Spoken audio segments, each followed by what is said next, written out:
Capítulo 1. La primera ración. Un anticipo de lo que vendrá. Era una mañana brillante y soleada, del tipo de mañana que te hacía pensar que la guerra podría ser solo una mala pesadilla, como aquella vez que comiste demasiado queso antes de dormir y pensaste que te perseguía una rueda gigante de camembert.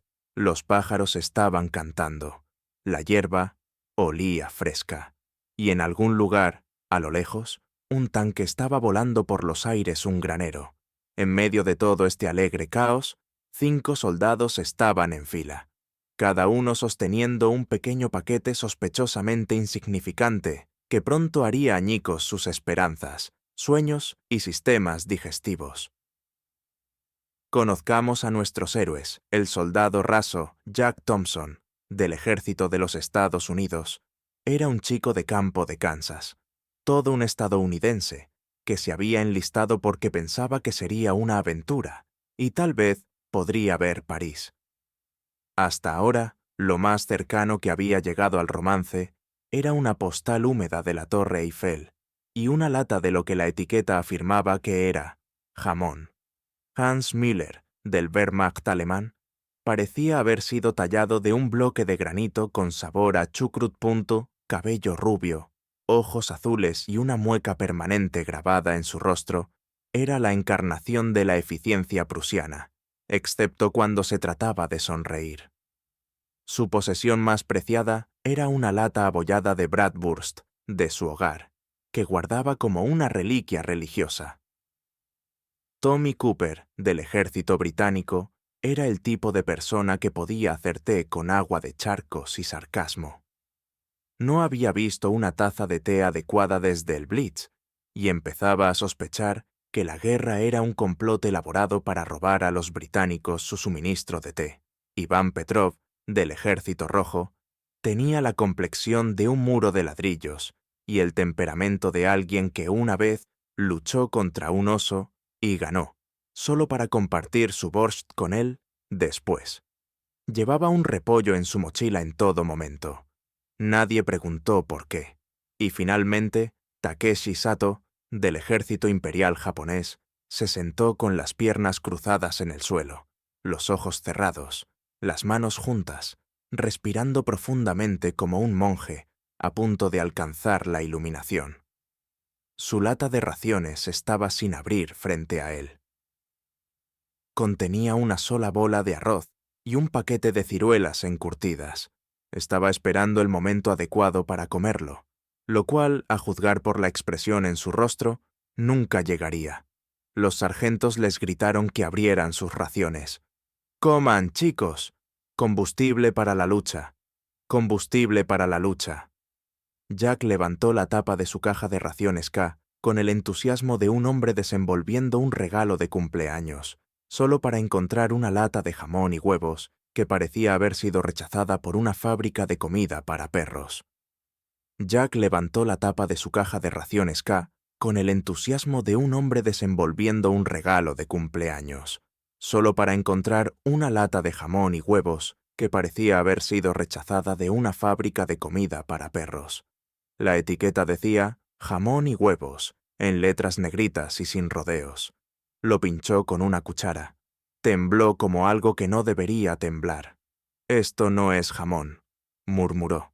«Esto es algún tipo de insulto gelatinoso de guerra». Hans abrió su ración de campaña alemana, esperando el familiar y reconfortante olor del pan de centeno y la salchicha. En su lugar, encontró una lata etiquetada como Ersatzbrot y algo que decía ser carne, pero olía a arrepentimiento. Suspiró con el pesado suspiro de un hombre que alguna vez conoció las alegrías de una verdadera salchicha, y ahora tenía que conformarse con carne misteriosa. «¡Ah, mierda!», murmuró. «Ni siquiera los cerdos comerían esto». Tommy, siempre el optimista, rasgó su paquete de raciones británicas y fue recibido de inmediato por la fría y desalmada mirada de una lata de carne en conserva, también conocida como bully beef. La lata brillaba con un delgado brillo de grasa, y una galleta tan dura que podría usarse como arma chocó contra ella.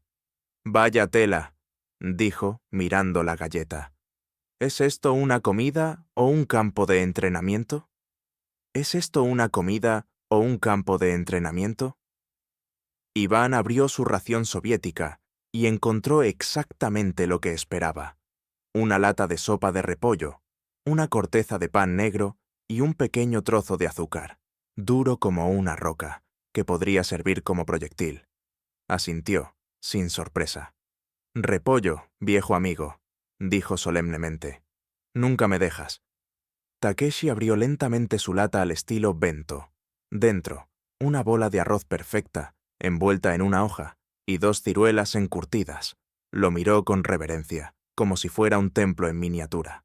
Respiró, luego otra vez, y no comió. Jack volvió a pinchar su jamón y huevos. ¿Qué es esto? ¿Alguna especie de broma? ¿Qué es esto? ¿Una especie de broma? «Al menos tienes huevos», gruñó Hans, masticando su pan de imitación como si fuera un insulto personal. «Al menos tú tienes huevos», gruñó Hans, masticando su pan de imitación como si fuera un insulto personal. «Al menos tú tienes carne», replicó Tommy, tratando de no romperse un diente con su galleta. «Al menos tienes comida», dijo Iván, mordisqueando un trozo de repollo con el entusiasmo de un hombre que había comido la misma comida todos los días desde que comenzó la guerra. Takeshi permaneció en silencio, inmóvil, un monumento al estoicismo basado en el arroz. De repente, un fuerte eructo estalló desde algún lugar del grupo. Era Jack. Hizo una mueca, dándose una palmadita en el estómago. «Creo que los huevos están contraatacando», murmuró. Tommy levantó una ceja. «Diles que se rindan. Entenderán, son estadounidenses». Las risas recorrieron el grupo, incluso de Hans, quien esbozó una rara media sonrisa. Takeshi abrió un ojo y casi sonrió, antes de cerrarlo de nuevo en un juicio silencioso. Hans intentó hacer un sándwich con su pan de imitación y sustancia parecida a la carne. Se desmoronó en sus manos. «Esto no es comida», declaró. «Esto es un castigo». Tommy sumergió su galleta en una lata de té tibio. Flotó por un momento, luego se hundió como una piedra. «Bueno, eso es simplemente grosero», murmuró. Iván examinó su terrón de azúcar como si contuviera los secretos del universo. Luego lo lamió lentamente, como un niño saboreando el último dulce en la tierra. «¿Qué es eso?», preguntó Jack. «Esperanza», respondió Iván. Mientras se sentaban, masticando su camino a través de la peor experiencia culinaria de sus vidas, el sol brillaba burlonamente y en algún lugar un pájaro cantaba. El universo parecía reírse de su miseria, y así, con estómagos que gruñían y egos ligeramente magullados, comenzaron su viaje al extraño y terrible mundo de la cocina de guerra, unidos no por el país, sino por el poder unificador de la mala comida. Poco sabían ellos que lo peor estaba por venir. Capítulo 2. Ruleta de raciones. Cuando tu comida te muerde la guerra, como resultó ser, no era un asunto digno.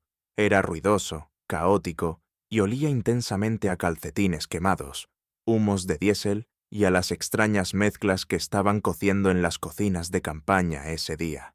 Y sin embargo, en medio de este gran teatro de carnicería, había una lucha más silenciosa y oscura desarrollándose. Una batalla no por territorio, no por gloria, sino por supervivencia contra un enemigo más insidioso que balas o bombas, la ración diaria. El soldado raso Jack Thompson había aprendido, tras su traumática introducción a la ración K, que cada comida en la guerra era como jugar a la ruleta rusa con una cuchara. ¿El desayuno de hoy? Una lata de algo llamado crema de queso, que parecía el hijo de un lubricante industrial, y la tristeza. Tembló cuando lo pinchó. También venía con galletas tan duras que si le lanzabas una fiebrada a un tanque, el tanque presentaría una queja. ¿Se supone que esto es comestible?, Jack murmuró, mirando el contenido de su caja como si pudiera explotar. Hans Müller, siempre la imagen del estoicismo alemán, miraba su Ersatzbrot con los ojos muertos de un hombre contemplando decisiones de vida. Su ración de campo, que alguna vez fue motivo de orgullo, se había reducido a un trozo grisáceo de pan que tenía todo el sabor de cartón comprimido y la textura de papel de lija empapado en vinagre. «Esto no es pan», declaró Hans con desdén, levantando el objeto ofensivo para que todos lo vieran. «Esto es un insulto al grano». Tommy Cooper, el eterno optimista, había logrado desenterrar un nuevo horror culinario de las profundidades de su caja de raciones. Huevos en polvo. Intentó rehidratarlos en una lata de agua caliente, pero rápidamente se agruparon en una masa amarilla que se parecía a bandas de goma revueltas. «Encantador», musitó, removiendo el desastre con una cuchara que se doblaba bajo la tensión. «Desayuno de campeones, si los campeones son palomas». Iván Petrov, como siempre, permanecía inquietantemente tranquilo. Había encontrado una pequeña hoja de repollo en su ración y la estaba comiendo cruda, masticando pensativamente mientras miraba al horizonte. Su pan era negro como el carbón y lo suficientemente duro como para usarlo como un garrote. «Esto está bien», dijo, masticando como si estuviera roído una rama de árbol. «El repollo es vida». Takeshi Sato, mientras tanto, se sentó perfectamente quieto, con las piernas cruzadas, los ojos cerrados y las manos descansando sobre las rodillas. Su ración consistía exactamente en una bola de arroz y una sola ciruela encurtida. Lo trataba como un ritual sagrado, cortando cuidadosamente la bola de arroz en pequeños trozos con su bayoneta, cada movimiento preciso, medido y disturbadoramente sereno. «La disciplina es alimento», susurró, como si estuviera recordándole al universo una verdad cósmica. Fue entonces cuando el universo decidió poner a prueba su determinación. Una ráfaga de viento repentina derribó una olla de té tibio que Tommy había estado guardando como si fueran las joyas de la corona. El precioso líquido se derramó sobre el barro, empapando las galletas de dureza y dejando a Tommy mirando con incredulidad, como si alguien hubiera disparado a la reina frente a él. «¡No! ¡No!», gritó, cayendo de rodillas. «¡No el té! Cualquier cosa menos el té. ¿Podrías proporcionar el texto que deseas traducir al español?» Hans, sintiendo lástima, o quizás solo aburrido, ofreció a Tommy un pequeño cuadrado de Ersatzbrot. Tommy lo miró, luego volvió a mirar a Hans. «¿Es esto una oferta de paz?», preguntó, incrédulo. Hans se encogió de hombros. «Es una ofrenda. La paz es opcional». Jack, mientras tanto, había decidido crear lo que él llamaba fondue de trinchera, una mezcla profana de crema de queso, migas de galleta y cualquier bebida en polvo que tuviera a mano, mezcla de limonada, en este caso. El resultado fue una sustancia viscosa de color amarillo neón que despedía vapor ominosamente. «Creo que inventé la guerra química», dijo Jack, pinchándolo con una ramita. La ramita se desintegró de inmediato. «No comas eso», advirtió Hans, retrocediendo como si pudiera saltar del plato y atacar, pero Jack, obstinadamente estadounidense, dio un pequeño mordisco. Sus ojos se agrandaron, su rostro se contorsionó, tragó con un audible trago, y luego, inexplicablemente, sonrió. «Chicos», dijo, secándose las lágrimas de los ojos, eso no es comida, pero te mantendrá vivo, quizás por un tiempo». Iván, inspirado por esta locura, comenzó a ensamblar su propia creación. Un sándwich de pan negro, repollo y una pizca de azúcar. Se lo ofreció a Takeshi, quien aceptó con un asentimiento, mordiendo con la tranquila determinación de un hombre consumiendo un sacramento. Dijo Takeshi, masticando lentamente. «La col canta». «Tu estómago también cantará», murmuró Tommy con tono sombrío, sorbiendo las últimas gotas de su té de una taza de lata doblada. Se sentaron en relativa paz durante unos 12 segundos antes de que estallara un alboroto cerca. Un grupo de soldados de otra unidad había descubierto un escondite de chocolatinas de ración D. Esos infames bloques de desesperación disfrazados de caramelos. Los vítores se alzaron mientras los hombres despegaban los envoltorios, y luego vinieron los sonidos de dientes rotos, maldiciones ahogadas, y un hombre intentando usar la barra como un martillo. Jack, siempre curioso, cambió un cigarrillo por una barra y dio un mordisco. El crujido resonó por todo el campo. «¡Dios mío!», exclamó. «¡Esto es un arma! ¡Esto es un arma!». Hans la examinó como un artefacto. Hans lo examinó como un artefacto. No es chocolate. Es una mentira. Tommy, decidido a demostrar que la ingeniosidad británica podía triunfar sobre la adversidad culinaria, intentó rallar la ración D en su té. El té adquirió un tono marrón poco apetitoso y emitió un leve silbido. «El té es sagrado», susurró Takeshi, sacudiendo la cabeza en desaprobación. Mientras tanto, Iván mordisqueaba la barra de ración D como un castor derribando un árbol. «Es bueno», murmuró entre bocados.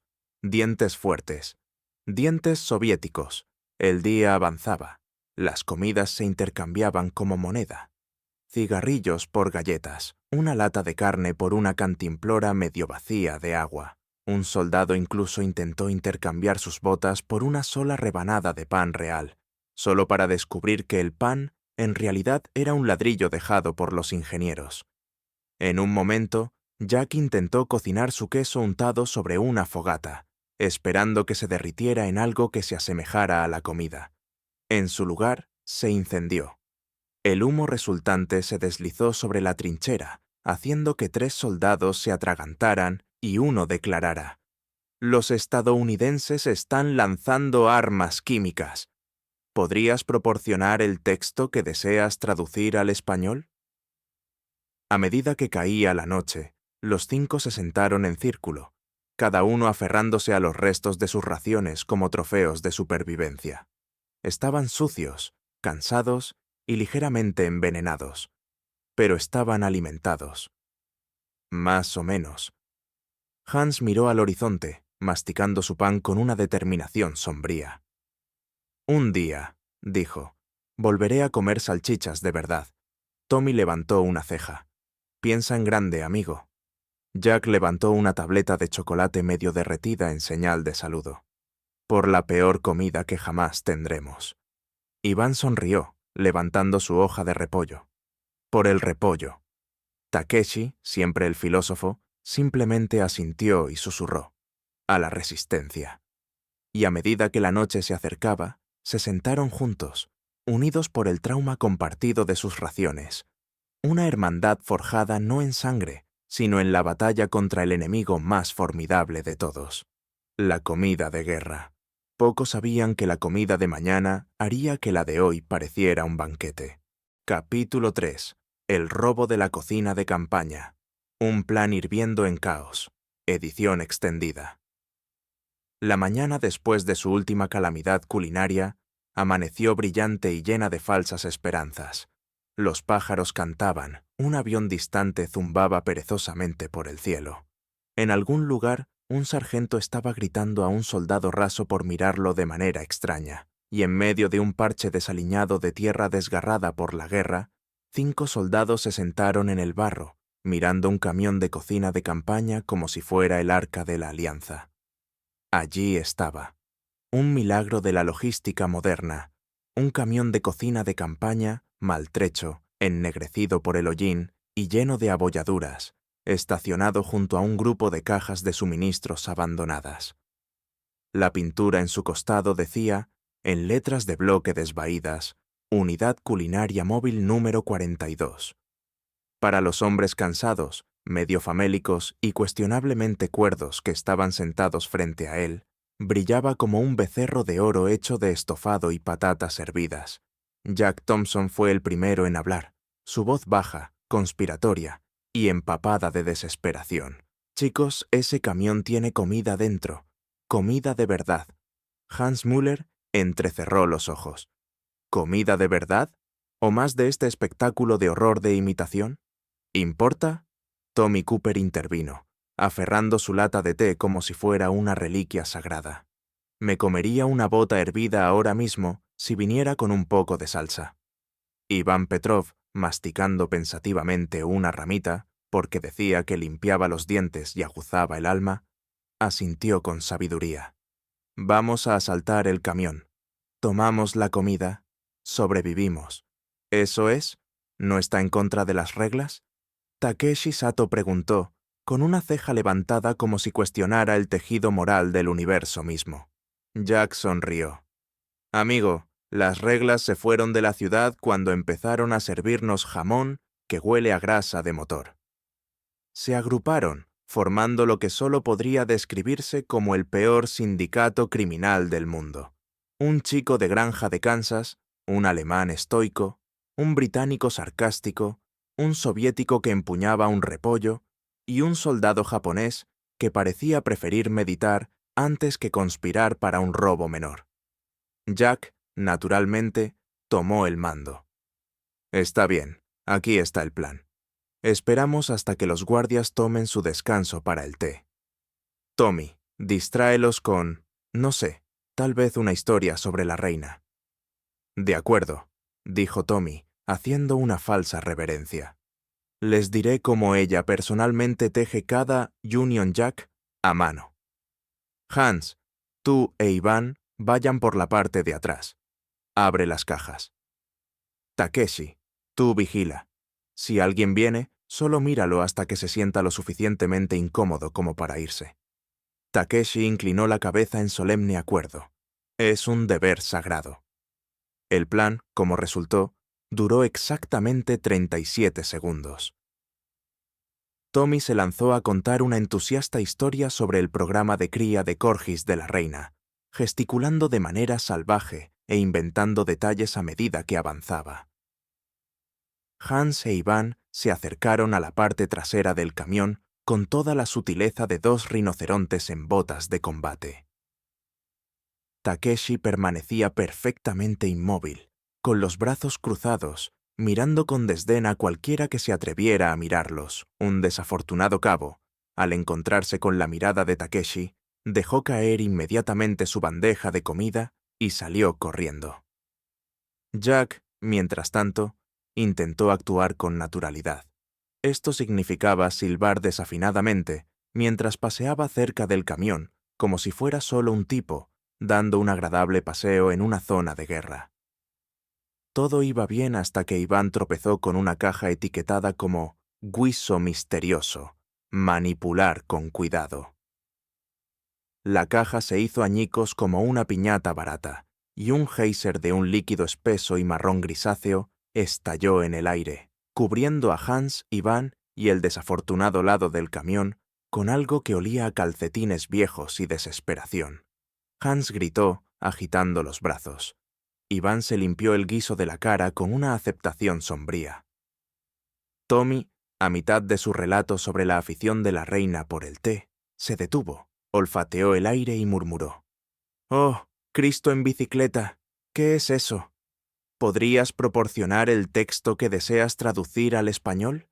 Jack, pensando rápidamente, gritó. «¡Distracción! ¡Todos dispersos! ¡Todos dispersen!» Takeshi simplemente se volvió hacia el soldado más cercano, lo miró a los ojos y dijo con una voz tan tranquila que envió escalofríos por la espalda. «¿No viste esto?»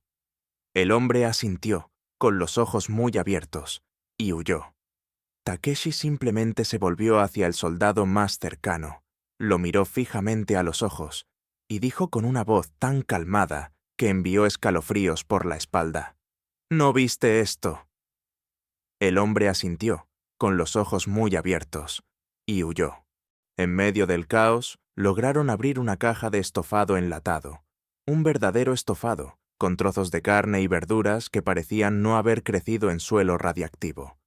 También había latas de galletas que no servían como metralla y una caja etiquetada mantequilla, solo para oficiales, que provocó un breve pero acalorado debate sobre la ética de la guerra de clases. «Lo tomamos todo», gruñó Iván, levantando una caja sobre su hombro como si no pesara nada. «Por el pueblo». Por la reina, Drenia añadió Tommy, sonriendo como un lunático.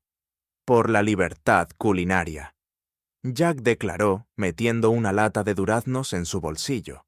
Hans, cubierto de estofado pero victorioso, simplemente murmuró: por el amor de la salchicha. Takeshi no dijo nada, pero sus ojos brillaban con una intensidad tranquila, casi aterradora. Arrastraron su botín de vuelta quiella a su trinchera, como piratas victoriosos, regresando de una incursión. Abrieron las latas con bayonetas, cuchillos, y en el caso de Tommy, pura obstinación. El primer bocado del estofado real casi les hizo llorar. Es caliente, susurró Jack, sosteniendo una cucharada como si fuera el santo grial. Tiene sabor, dijo Hans con los ojos muy abiertos. No está hecho de repollo.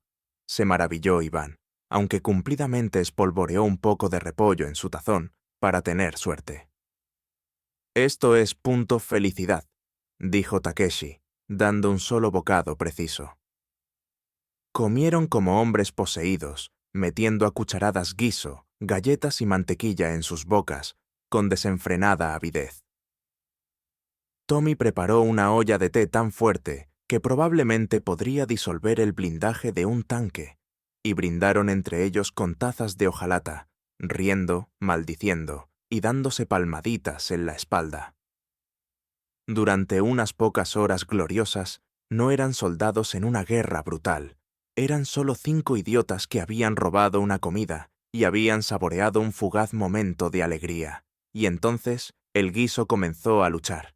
Empezó con un retumbo en el estómago, luego un gorgoteo, luego un ruido tan fuerte y ominoso que hizo que una rata cercana huyera aterrorizada. «Oh, no», Jack gimió, abrazándose el estómago. «Mein Gott», susurró Hans, pálido como un fantasma. «El repollo. Está revelándose», murmuró Iván, con los ojos muy abiertos. «Té demasiado fuerte», jadeó Tommy, aferrando su taza como si fuera una granada. Takeshi, con los ojos cerrados, se sentó perfectamente quieto. Luego abrió un ojo, inclinó ligeramente la cabeza y dijo con voz calmada y medida: «Este es el precio de la indulgencia». La siguiente hora fue una sinfonía de calambres estomacales, gemidos y maldiciones, en al menos 5 idiomas. El guiso, al parecer, no había sido del todo confiable, pero mientras yacían extendidos sobre el suelo fangoso, abrazándose los estómagos y prometiendo nunca más confiar en el estofado, no podían evitar reír. Porque en una guerra donde mañana nunca estaba prometido, habían robado una comida al propio destino. Y eso, en su libro, era una victoria. A medida que el sol se ponía y las estrellas parpadeaban en existencia sobre el campo de batalla, los 5 amigos se quedaron dormidos bajo el cielo abierto, soñando con mantequilla, galletas y un guiso que no se defendía. Poco sabían ellos que sus aventuras culinarias apenas comenzaban. Y en algún lugar en la oscuridad, un nuevo lote de estofado hervía en la cocina de campaña, burbujeando ominosamente. Capítulo 4. Un desastre culinario en 5 actos, y al menos 7 idiomas. El amanecer rompió sobre el campo de batalla como un mal chiste. Una delgada niebla se aferraba a las trincheras. El aire impregnado del aroma de café quemado, calcetines chamuscados y un distintivo tufillo de «algo murió aquí y aún no lo hemos encontrado». Los 5 forajidos culinarios, Jack, Hans, Tommy, Ivan y Takeshi, se sentaron en su trinchera, lidiando colectivamente con una resaca de estofado que podría haber calificado como un crimen de guerra bajo la Convención de Ginebra. Hans, que parecía haber envejecido 10 años de la noche a la mañana, miraba fijamente el horizonte. «Aún puedo saborearlo. El guiso me atormenta». Iván le dio una palmadita en la espalda. «Es bueno. Construye carácter».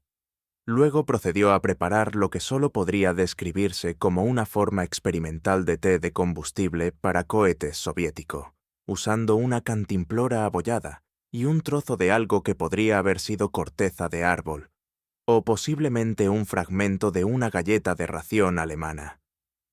Jack, mientras tanto, caminaba de un lado a otro como un hombre tratando de inventar una máquina del tiempo solo con fuerza de voluntad. Necesitamos un plan.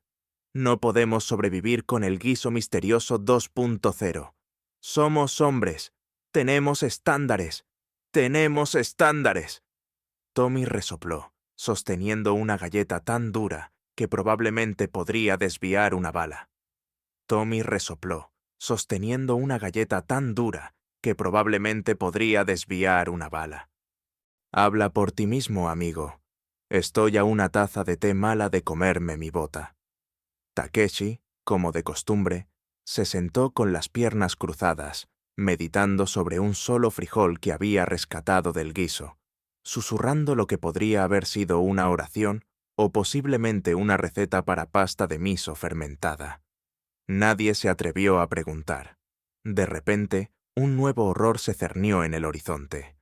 El anuncio del gran concurso de cocina aliado. ¿Qué? Jack gritó, mientras un joven teniente agitaba una pizarra como una bandera de la muerte. «Sí, chicos», dijo el teniente, demasiado animado para un hombre que estaba de pie en una trinchera llena de desesperación y barro. «El alto mando quiere levantar la moral, así que estamos organizando una competencia amistosa. La mejor comida de campaña ganará derechos de presumir, una ración extra de chocolate y, prepárense, una semana de pan de verdad». Los 5 se miraron entre sí como si alguien acabara de proponer comer el sol. ¿Pan? Hans croó, con la voz temblando. ¿Chocolate? Tommy susurró, su voz quebrándose como la de un adolescente en la pubertad. Los ojos de Iván se entrecerraron. «Debemos ganar». Takeshi simplemente asintió.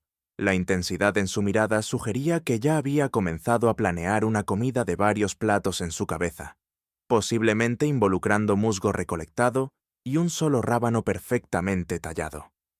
Jack apretó los puños, los ojos brillando con energía maníaca. «Bien, caballeros, vamos a cocinar, vamos a ganar, y por el martillo de Thor, vamos a hacer algo que no intente matarnos desde adentro. ¿Podrías proporcionar el texto que deseas traducir al español?» Acto 1. La recolección. Se separaron como una banda de piratas culinarios en una juerga de saqueo. Jack y Tommy asaltaron cajas de suministros abandonadas, liberando una lata sospechosamente abollada, etiquetada como «Producto cárnico deluxe», posiblemente caballo. Hans convenció a un granjero francés de desprenderse de una sola cebolla intercambiándola por una navaja de bolsillo, un trozo de cuerda y lo que él describió como la promesa de un mañana más brillante. Iván, con pura carisma y una bolsa de cigarrillos de contrabando, logró intercambiar con una unidad americana de paso una lata de frijoles y, milagrosamente, una barra de mantequilla tan valiosa que tenía su propio equipo de guardia. Takeshi regresó con hierbas silvestres, un saco de arroz y una bolsa de champiñones que todos miraban con diversos grados de miedo y sospecha. «¿Son comestibles?», preguntó Jack. «Define comestible», respondió Takeshi de manera críptica. Acto 2. La cocina, que no debería existir. Montaron su cocina en una depresión de trinchera, que parecía un sitio arqueológico fallido. Ollas equilibradas sobre cascos oxidados, un fogón cavado en el barro y una cuchara atada a un palo como un cucharón improvisado. Tommy construyó una parrilla, usando una rejilla rescatada de un camión explotado. Iván insistió en que necesitaban un elemento de repollo, así que contribuyó con medio repollo que había estado guardando para una ocasión especial. Hans, aún recuperándose del trauma del estofado, se sentó cerca puliendo una papa como si fuera la joya de la corona del Imperio prusiano. Jack declaró: «Caballeros, aquí es donde hacemos historia, o al menos el almuerzo». Acto 3. La cocina. Caos. Tu nombre es cocina de guerra. El intento de Tommy de hacer tostada de trinchera consistió en prender fuego a una galleta, luego golpearla con la parte trasera de una bayoneta hasta que se asemejara a briquetas de carbón. Hans intentó hacer un guiso de salchichas, pero accidentalmente dejó caer la salchicha en una olla de agua hirviendo, causando que explotara en una ráfaga de esquirlas grasas que dejó a Iván con una quemadura de grasa y un nuevo respeto por la cocina alemana. Takeshi preparó en silencio un té tan potente que cuando Tommy lo olfateó, afirmó ver a la reina haciendo el charleston sobre un tanque. Mientras tanto, Iván estaba intentando crear borscht sin remolacha, que resultó ser principalmente repollo, barro y puro optimismo. Cuando le preguntaron sobre su sabor, él simplemente dijo, «Es robust». Jack, en un momento de inspiración o locura, decidió hacer un estofado de la victoria, echando todo lo que tenían en una olla. Incluía el producto cárnico, posiblemente caballo, la cebolla, algunas hierbas dudosas, una sola cucharada del té de Takeshi, y lo que parecía ser un botón que había caído accidentalmente. Mientras se cocía a fuego lento, la olla emitía un olor que estaba entre esperanza y perro mojado. Acto 4. La presentación. El gran día llegó. Los soldados aliados se reunieron, cada equipo presentando sus creaciones. Había guisos, sopas y algo que una unidad americana llamaba cazuela suprema de Spam, que parecía haber sido ensamblado con una paleta. Cuando llegó su turno, Jack desveló dramáticamente el estofado de la victoria. Lo sirvió en latas abolladas, lo adornó con una sola ramita de algo verde que Takeshi había encontrado, posiblemente musgo, y pronunció un discurso que habría hecho llorar a Churchill. «Caballeros», declaró Jack, «esto no es solo comida. Este es el espíritu de 5 naciones uniéndose en una sola olla. Es supervivencia, es resistencia, y sobre todo, es punt comestible, probably». Cada uno tomó una cucharada. Durante un largo y tenso momento, nadie habló. Entonces Hans tragó y declaró, «No está mal». Tommy añadió, «Podría llevar más té». Iván sonrió, fuerte, como la madre Rusia. Takeshi, siempre compuesto, simplemente asintió una vez, como si concediera una aprobación silenciosa. Acto 5. Las consecuencias. No ganaron. Los estadounidenses sí, porque aparentemente una receta que involucraba queso, macarrones y cualquier optimismo que quedara en el mundo era imbatible. Pero su guiso fue recordado. Se hablaba de él en tonos bajos y reverentes alrededor de las fogatas como esa cosa que esos lunáticos hicieron y que no mató a nadie. Y eso, al final, fue suficiente. Los 5 se sentaron de nuevo en su trinchera, exhaustos pero extrañamente satisfechos. Jack levantó su taza de lata. Al caos culinario. Chocaron sus copas y por un absurdo y glorioso momento, no eran solo soldados en una guerra, eran sobrevivientes, aventureros y posiblemente los peores chefs que jamás hayan deshonrado un campo de batalla. Y en algún lugar, en una caja de suministros muy, muy lejana, otra lata de producto cárnico deluxe, posiblemente caballo, esperaba, observando, waiting. Capítulo 5. El monasterio de la espuma eterna y los hermanos de la bendita infusión. El sol brillaba sobre un campo de cebada tan dorado que podría haber sido una pintura, si el artista tuviera una particular afición por las abejas, el barro y el ocasional cráter de granada. Nuestros 5 héroes, aún recuperándose de sus desventuras culinarias, se encontraron ahora en una nueva misión: infiltrarse en el legendario monasterio de la espuma eterna, un claustro de monjes que se rumorea que elabora la mejor cerveza del continente. Se decía que incluso los generales suplicaban una sola botella, que los soldados intercambiaban medallas por un sorbo, y que en algún lugar profundo, un escondite secreto de cerveza tan potente que podía resucitar a los muertos, estaba custodiado por hombres en túnicas y sandalias. Jack, naturalmente, estaba emocionado. «Cerveza, chicos. Cerveza de verdad. No vino de repollo, no aguardiente de patata, sino cerveza de verdad. No vino de repollo, no aguardiente de patata, sino cerveza de verdad. Hans asintió, aunque parecía sospechoso. Hans asintió, aunque parecía sospechoso. ¿Esto es punto permitido? ¿Permitido? ¿Permitido? ¿Permitido?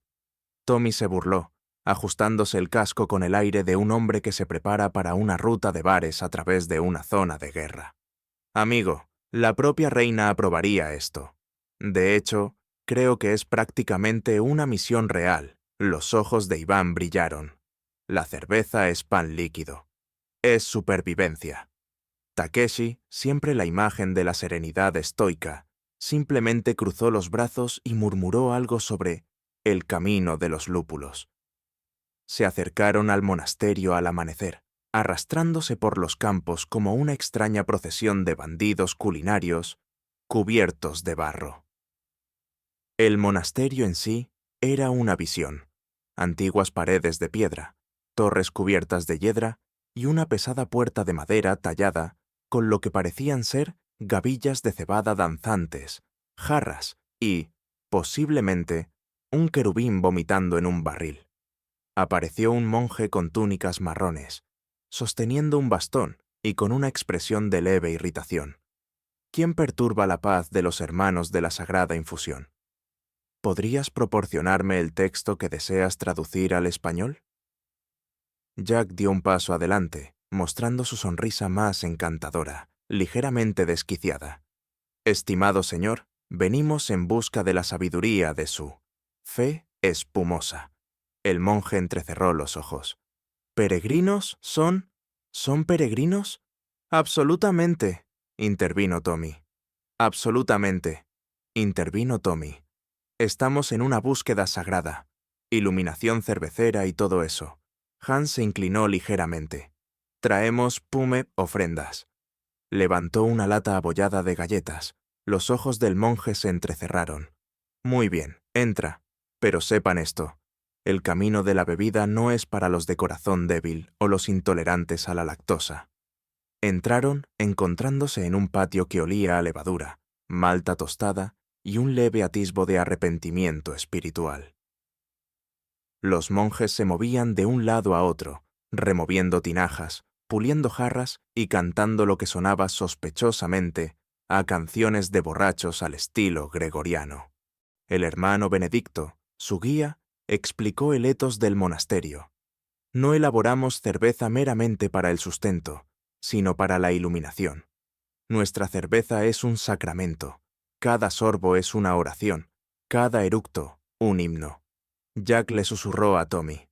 Estoy a punto de volverme muy religioso. Su tour incluía el gran salón de la cerveza, donde enormes calderas de cobre brillaban como tesoros, y la cripta de los barriles, donde antiguos barriles de roble, cada uno del tamaño de un coche pequeño, maduraban misteriosas y burbujeantes pociones.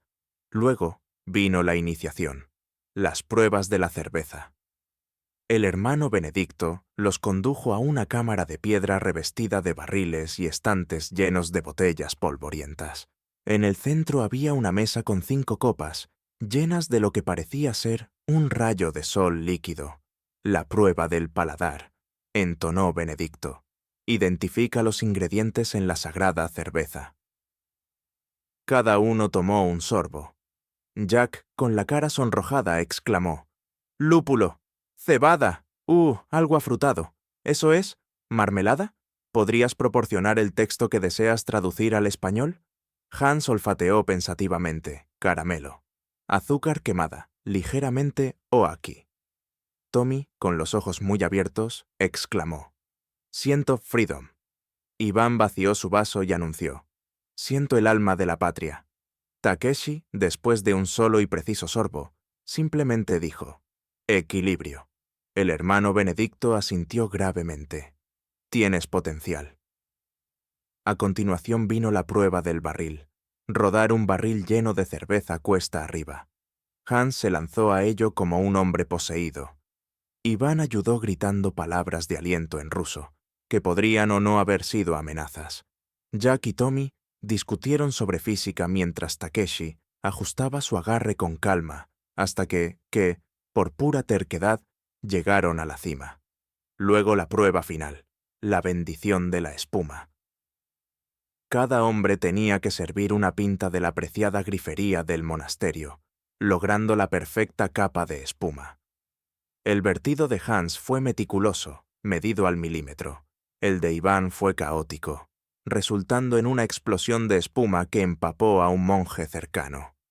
Tommy intentó añadir un toque, resultando en una pinta que de alguna manera tenía 3 capas distintas. Jack exclamó: «¡Miren esto, chicos!», y de inmediato creó un pequeño geyser de cerveza. Takeshi, sin decir una palabra, produjo una pinta tan perfectamente equilibrada que los otros monjes estallaron en aplausos. Pasaron. La celebración esa noche, el monasterio se convirtió en un festival improvisado. Los monjes cantaban antiguos cánticos de bebida. Jack luchó en una competencia de fuerza con un monje el doble de su tamaño, y ganó cuando Tommy le hizo cosquillas en el pie al oponente debajo de la mesa. Hans e Iván debatían sobre la metafísica de la cerveza mientras Takeshi enseñaba a un grupo de novatos cómo doblar servilletas en miniaturas de tanques de origami. La pieza de resistencia, la revelación del sagrado barril de espuma eterna. Un barril tan grande que se necesitaban 4 hombres para arrastrarlo hasta el patio. El hermano Benedicto lo golpeó solemnemente, y la cerveza fluyó como un río de pura y espumosa salvación. Jack brindó. Por el monasterio, la cerveza y el hecho de que ninguno de nosotros explotó esta vez.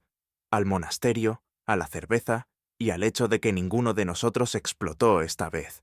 Bebieron, bebieron y bebieron, y posiblemente bebieron un poco más. El tiempo se desdibujó en una cálida y dorada neblina de risas, concursos de eructos y debates filosóficos sobre si una pinta podría, de hecho, contener el significado de la vida. Eventualmente, salieron tambaleándose del monasterio al amanecer, parpadeando ante la luz del sol, con los bolsillos llenos de muestras y los corazones rebosantes de la clase de alegría que solo una pinta bien servida puede traer. Hans suspiró, mirando hacia el monasterio con una sonrisa poco común. Esta fue una buena misión. Tommy le dio una palmadita en la espalda. De acuerdo. Ahora, ¿quién quiere inventar una nueva receta de estofado llamada cerveza y galletas? ¿Podrías proporcionar el texto que deseas traducir al español? La sonrisa de Iván se extendió de oreja a oreja. Lo lograré. Por la gente. Para la gente. Takeshi, con los ojos brillando, simplemente dijo: equilibrio. Takeshi, con los ojos brillando, simplemente dijo: equilibrio. Y mientras marchaban de regreso hacia el caos de la guerra, sabían una cosa con certeza.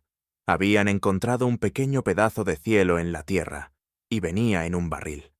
En algún lugar a lo lejos, la cocina de campaña gorgoteaba ominosamente, como si estuviera esperando su regreso. Pero por ahora tenían cerveza, y eso era suficiente. Capítulo 6. El gran concurso de repostería de guerra y el curioso caso del pudín explosivo. La resaca del monasterio de la espuma eterna fue monumental. Los 5 héroes despertaron esparcidos en un cráter, apestando a lúpulo y arrepentimiento, con los bolsillos llenos de tapas de botellas robadas y un único y misterioso pergamino de receta que simplemente decía: «Por la victoria». Jack entrecerró los ojos al mirar el pergamino. «Chicos, creo que hemos sido bendecidos por los dioses de la cerveza». «Oh, malditos», murmuró Hans, agarrándose la cabeza y murmurando oscuras palabras alemanas que se traducían aproximadamente como «nunca más, nunca más».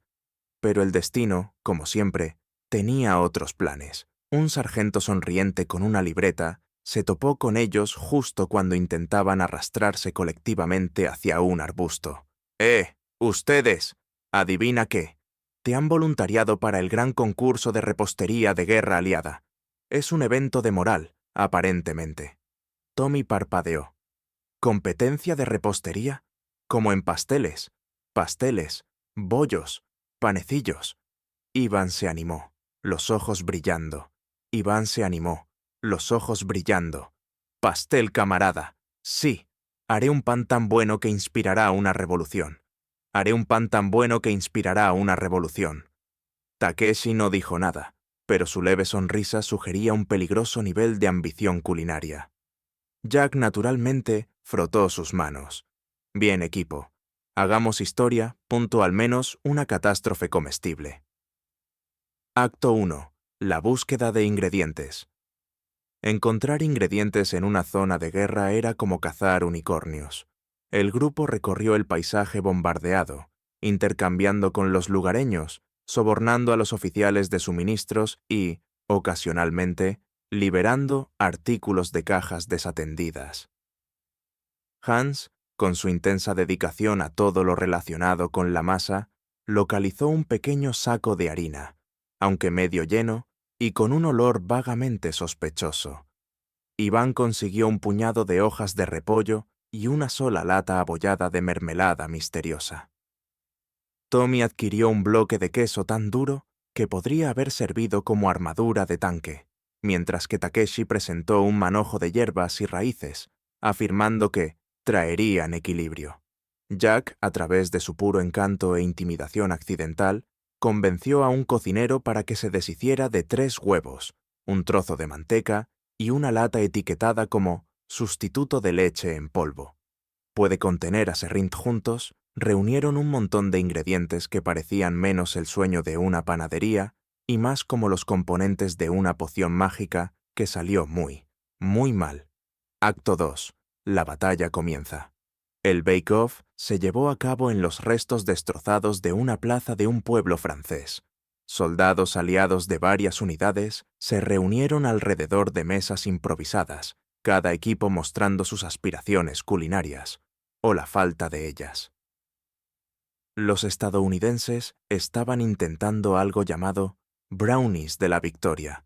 Los británicos tenían una enorme olla etiquetada como Spotted Dick en una lata, y los canadienses estaban construyendo una intrincada torre de galletas de jarabe de arce que parecía que podría colapsar en cualquier momento. El equipo de Jack, oficialmente apodado Los Desastres de la Dona, miraba su pila de ingredientes con una mezcla de horror y determinación. «Está bien, chicos», declaró Jack. «Aquí está el plan. Hans, tú te encargas de la masa. Iván, relleno de repollo. Tommy, eres nuestro oficial de moral. Mantén a todos vivos. Takeshi, hierbas. Yo soy el líder intrépido y catador». Hans amasaba como un hombre poseído. Iván picaba repollo con una eficiencia aterradora, murmurando consignas revolucionarias entre dientes. Tommy intentó montar un horno rudimentario, apilando ladrillos alrededor de un fuego, accidentalmente chamuscándose las cejas en el proceso. Takeshi mezcló hierbas en una pasta que olía sospechosamente a iluminación, mezclada con un puñetazo en la cara. Jack, mientras tanto, probó todo y proporcionó lo que él afirmaba eran notas constructivas. Sus comentarios incluían «demasiado gomoso», «huele a derrota» y «¿se supone que esto debe estar en llamas?» ¿Podrías proporcionar el texto que te gustaría que traduzca al español? Acto 3. El incidente del pudín. Decidieron hacer un pudín de la victoria, una audaz y ambiciosa mezcla que involucraba todos sus ingredientes, horneada en un solo plato. Hans moldeó la masa. Iván añadió repollo. Tommy puso capas de mermelada. Takeshi espolvoreó hierbas con fervor casi religioso. Y Jack vertió los huevos y el sustituto de leche sobre todo el lío. Colocaron el pudín en el horno improvisado. Se sentaron y esperaron. Empezó a subir. Y luego comenzó a silbar. ¿Se supone que debe hacer eso?, Tommy preguntó nerviosamente. Jack se encogió de hombros. El pudín es una bestia misteriosa. Momentos después, el pudín soltó un estallido, luego una grieta, y luego un sonido tan fuerte y antinatural que podría haber sido un proyectil de artillería entrante. ¡Bum! El pudín explotó, lloviendo sobre la plaza una lluvia de masa, mermelada, repollo y pasta de hierbas. Los soldados se lanzaron a cubierto. Un equipo canadiense cercano fue derribado por una galleta voladora. Los aldeanos franceses miraban con horror y los ojos muy abiertos, mientras una hoja de repollo descendía suavemente sobre la cabeza de un atónito mayor estadounidense. Silencio. Y luego, risa, rugidos de ello, desde todos los lados. Jack se puso de pie, cubierto de mermelada y harina, levantó un puño y gritó: ¡He aquí! El poder de la innovación culinaria aliada. ¿Podrías proporcionar el texto que deseas traducir al español? Acto 4. Las consecuencias. Su pudín fue declarado una interpretación artística única de un sabor explosivo. Recibieron una mención especial por el plato más memorable, que venía con una pequeña ración de chocolate y una nota manuscrita del general que decía: «Por el amor de todo lo que es sagrado, no intenten esto de nuevo». Hans murmuró: «Solo quería hacer pan». Iván sonrió, sosteniendo un trozo de galleta cubierta de repollo. «Es bueno para la moral». Tommy guiñó un ojo a un grupo de médicos mientras trataban sus quemaduras menores, mientras Takeshi bebía té con calma, luciendo completamente indiferente. Jack, siempre el optimista, declaró: «Caballeros, hoy aprendimos algo importante. Nunca confíen en un pudín». Mientras se alejaban de la zona de desastre, golpeados pero no vencidos, el sol se hundía bajo el horizonte, proyectando un cálido resplandor sobre el campo de batalla de harina y repollo. Y en algún lugar, en las profundidades de las ruinas, un solo trozo humeante de pudín yacía en las cenizas, esperando, quizás tramando su venganza. Capítulo 7. El incidente de Picklewood y la gran catástrofe de la salmuera. Para entonces, estaba claro que el universo tenía un sentido del humor cruel, y nuestros 5 inadaptados culinarios eran su broma favorita. Recién salidos del fiasco del Bake Off, se toparon con otra tarea: el gran intercambio de pepinillos aliados, un evento gastronómico diplomático destinado a fomentar la buena voluntad internacional y, aparentemente, el caos culinario. ¿Pepinillos? Jack parpadeó, mirando la invitación en su mano. ¿Quién en su sano juicio pensó que los pepinos fermentados podían salvar el mundo? ¿Podrías proporcionar el texto que te gustaría traducir al español? Hans ajustó su gorra y murmuró: «Los pepinillos son la columna vertebral de la civilización. Confía en mí, soy alemán». Iván sonrió, mostrando un diente astillado. «En Rusia sobrevivimos con pepinillos y vodka. Es tradición». Tommy aplaudió con las manos. «Bien, chicos, encurtamos como nunca antes hemos encurtido». «Derecho, chicos, encurtamos como nunca antes hemos encurtido». Takeshi, siempre el sabio, simplemente asintió. Takeshi, siempre el sabio, simplemente asintió. El equilibrio se puede encontrar en la salmuera. Acto 1. Llegada a Picklewood. El intercambio de pepinillos se llevó a cabo en un pintoresco pueblo francés que había sido temporalmente renombrado como Picklewood, con sus calles adornadas con pancartas que proclamaban «Paz a través de los pepinillos» y «Salmuera por la victoria». El aire olía a vinagre, eneldo y desesperación silenciosa. Delegaciones de todas las fuerzas aliadas se reunieron, cada una trayendo su orgullo nacional en encurtidos. Los estadounidenses tenían enormes tarros de pepinillos kosher. Los británicos exhibían con orgullo cebollas encurtidas. Los canadienses trajeron barriles de remolachas encurtidas con infusión de arce. Y los soviéticos llegaron con cajas de chucrut tan potente que podría ser utilizado como arma. El equipo de Jack, sin embargo, se quedó con las manos vacías, ya que su anterior stock de cualquier cosa remotamente relacionada con los encurtidos había sido extraviado durante la explosión de pudín. «Caballeros», declaró Jack, «vamos a tener que improvisar». Acto 2. El plan de los pepinillos. Improvisado. Asaltaron jardines abandonados, desenterraron cualquier cosa vagamente comestible y buscaron frascos como recolectores en una misión. Iván encontró una carretilla llena de repollos, Hans descubrió algunas zanahorias, y Tommy, tras mucho debate, declaró que un par de botas viejas podrían añadir notas de sabor complejas. Absolutamente no. Jack gritó: «Estamos haciendo encurtidos, no estofado de pies. Estamos haciendo encurtidos, no estofado de pies». Mientras tanto, Takeshi recolectaba hierbas silvestres, raíces misteriosas y un solo hongo que brillaba de manera sospechosa. Con el vinagre escaso, intentaron fermentar usando una extraña mezcla de agua de lluvia, cerveza sobrante del monasterio y algo que Iván llamó esencia de la madre Rusia, sobre lo cual nadie quería preguntar. Metieron su mezcla en frascos desparejados y los colocaron en una mesa etiquetada como Fusión Internacional de Salmuera. Acto 3. La cata de pepinillos. La degustación comenzó. Los soldados y oficiales degustaron encurtidos de todo el mundo. Hubo murmullos de deleite, asentimientos educados, y en el caso del repollo en escabeche soviético, lágrimas de alegría o terror. Luego llegaron a la Fusión Internacional de Salmuera. Un coronel británico dio un mordisco, se detuvo y parpadeó furiosamente.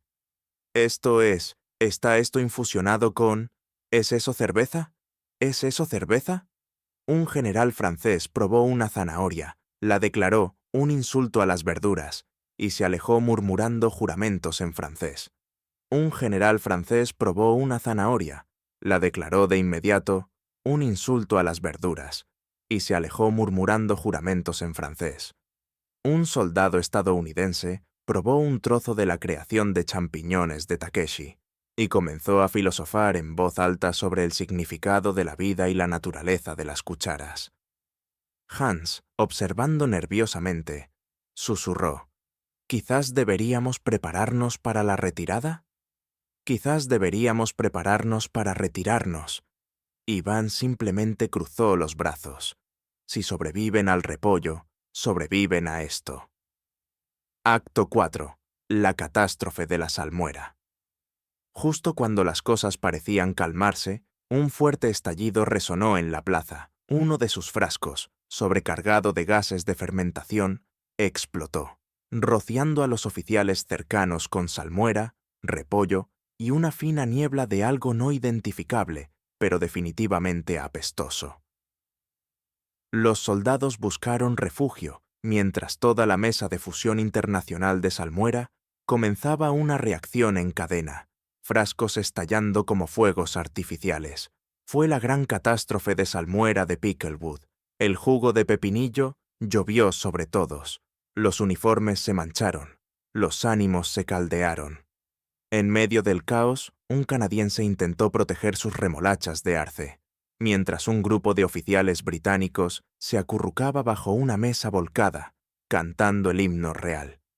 Y a través de todo, nuestros héroes se mantuvieron en el epicentro, empapados de salmuera y dignidad.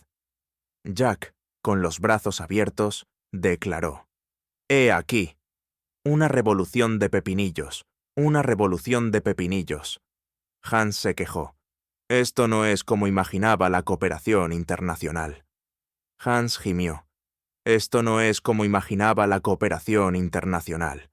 Iván rió maníacamente, sosteniendo un tarro goteante sobre su cabeza. «¡Esto es victoria! ¡Esta es la victoria!». Tommy estaba ocupado tratando de lavarse la cara en un barril de sidra, mientras Takeshi, sereno como siempre, sorbía té tranquilamente en medio de la tormenta. Tommy estaba ocupado tratando de lavarse la cara en un barril de sidra, mientras Takeshi, sereno como siempre, bebía té con calma en el ojo de la tormenta. Acto 5. Consecuencias y reflexión. Cuando la salmuera se asentó, sus esfuerzos fueron calificados como un fracaso espectacular con un toque cultural. Les dieron un pequeño certificado de participación, hecho apresuradamente, que mostraba un garabato de un pepinillo con un casco. Jack lo enmarcó. Hans suspiró. Un día hornearé pan en paz. Iván propuso un brindis. Por el repollo, camaradas. ¿Podrías proporcionar el texto que deseas traducir al español? Tommy añadió. A los pepinillos sin pies. Takeshi, siempre enigmático, dijo. Para equilibrar. Eventualmente, mientras se alejaban cojeando de Picklewood, empapados, exhaustos, pero invictos, el sol se ponía detrás de ellos como una absurda pintura de resiliencia y vinagre. Y en algún lugar, en la plaza arruinada, un solo frasco de pepinillos permanecía erguido, su contenido girando misteriosamente.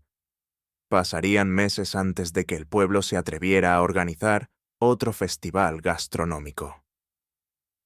Capítulo 8. El banquete de sabores olvidados y la apocalipsis culinaria.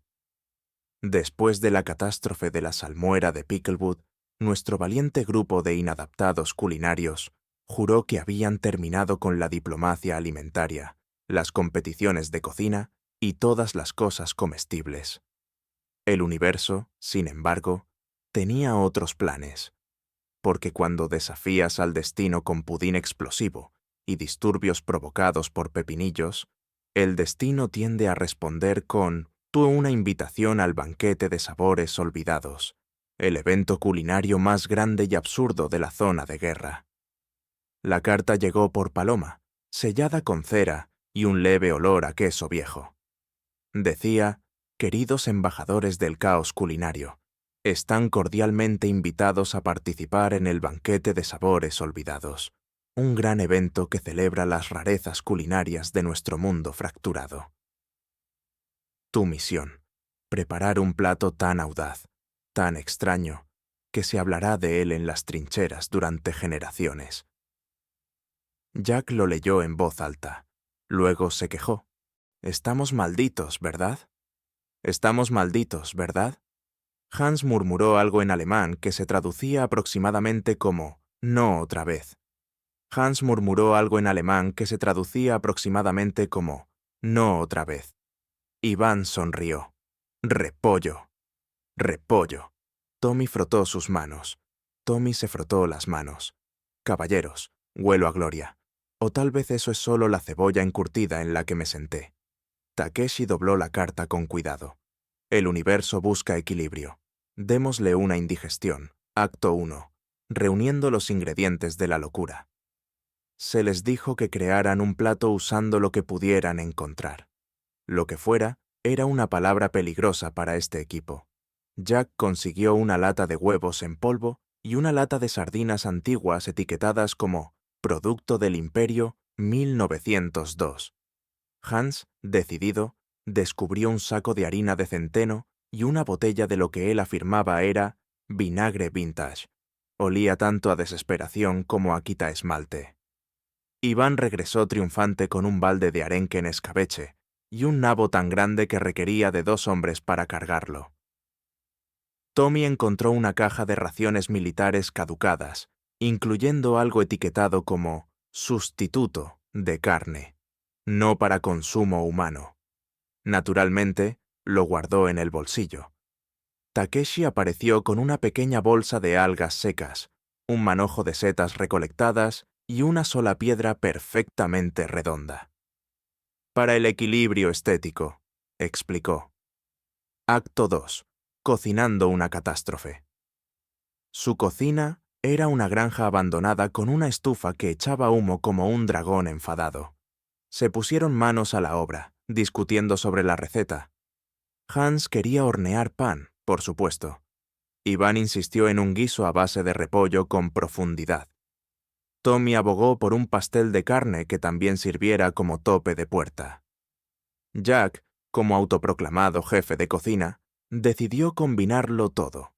Esto, declaró, será la tarta trinchera definitiva. Apilaron los ingredientes como locos.